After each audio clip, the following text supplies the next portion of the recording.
5'te geçeceğiz. Ne oldu?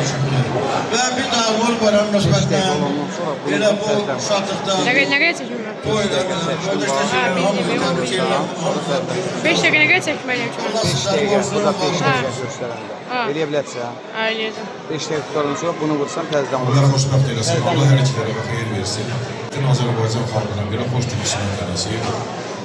Allah Azərbaycanımızı, Allah gəncliyimizi qorusun. Allah mübarək olsun, xoşbəxt olsun, qəşəng olsun. Allah hər ikisini xeyir versin. Gözünüz aydın olsun, gün olsun. Həmişə elinizdə, obanızda, belə toy şənliklərinə dəvət edəsiniz. Biz də deyə, gülə gələk sizin qapınızı işləyək. Gözünüz aydın olsun. Mən də yoldaşlarım içərilərin hamısını mən içərək. Allah hər bir gələcək, xoşbəxt günlərə, gözlə günlərə qismət edilməyi nasip eyləsin. Qardaşlar, Allah bayramını mübarək eyləsin. Mübarək olsun, oy mübarək olsun. Sevərə dərini, yeni qasımlarına hamısına xoşbəxtliyə alın. Evlatlarına da xoşbəxtliyə alın. Xoşbəxt olsun. Xoşbəxt olsun. Allah en sever kardeşimize, her için Allah kheyir versin. Çok mübarek. Allah sözü duvarı çekmesin. Allah hoş eylesin. Uzun tarafında sesi işlersin.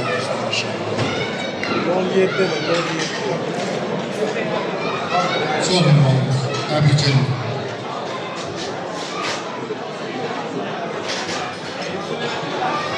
Çok mübarek, Allah mübarek etsin, Allah eylemesin. Geçmiş bayramlarımız da mübarek olsun. Allah mübarek, hoşça eylesin.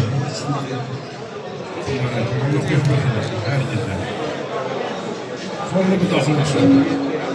Xeyirlərin yönəsi, çox sağ olun. Çok mübarek. Allah xeyirlərini versin. Çok mübarek. Allah kheyirlerini versinler.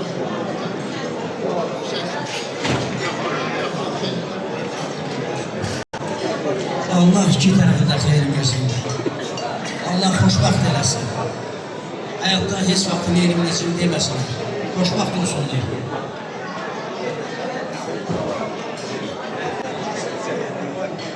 Əziz dəyərli qəhrəmanlar diyarı bir suallar. Hamımızı salamlayırıq.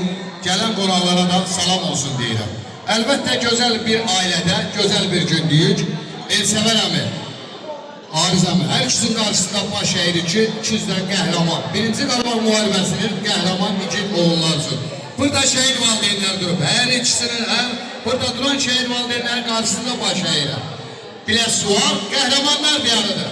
Biləsuvar deyəndə mübarizi, Orxanı, Nihadı, Elşadı, Rahəti, Ruslanı, Sarvanı, Sadiqi, Şəhriyarı, Sahili, Ziyeddini və bunların simasında cəm şəhidlərin hesabına bu torpaq üzərində gəzirik. Vallahi nə xeyir işlər görürüksə, qanı ilə tarix yazan vətən uğrunda torpaq altında yatan qəhrəman şəhidlərə borcluyum. O şəhidlərdir ki, canlarından keçdi. Burada oturan analarımız, bacılarımız, ağsaqqallarımız o şəhidlər olmasın. Nə oturardılar, nə də xeyir iş görərlər. Ona görə hər zaman şəhid valideynlərin qarşısında baş əyib, şəhid anaların əllərində də belə qarşısında baş əyib ocaqların ziyarət etməli. Burada oturan analarımız, bacılarımız, ağsaqqallarımız şəhid valideynlərin şərəfinə bir gürültü alqışlayalım. Gürültülü!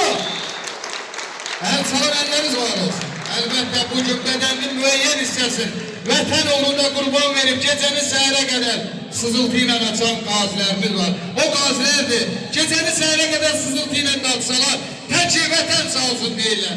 Qazilərimiz və ekranlarımız üstü soyuq bilməyən, əldə silah, üçrəyli bayraq altında bizi qoruyan hərbçilərimiz var.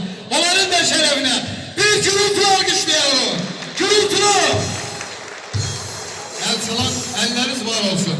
Bəyin engelli uzun ömür, can sağlığı, bəyin engelin xoşbəxt olsunlar. Hər iki tərəf, ataları, anaları, adların üstüne bir at yazsın, baba və nənə. Elsəvər qardaşım, sən elə bir qardaşsan, birinci Qarabağ müharibəsində Sinyor qarşıya verib, təki vətən sağ olsun deyib, torpaqların 80%'ını qoruyan burada bizim qazilərimiz də var. Qarşılarında baş əyirəm və bir daha şəhid valideynlərin bir daha Gürültü alkışlayalım.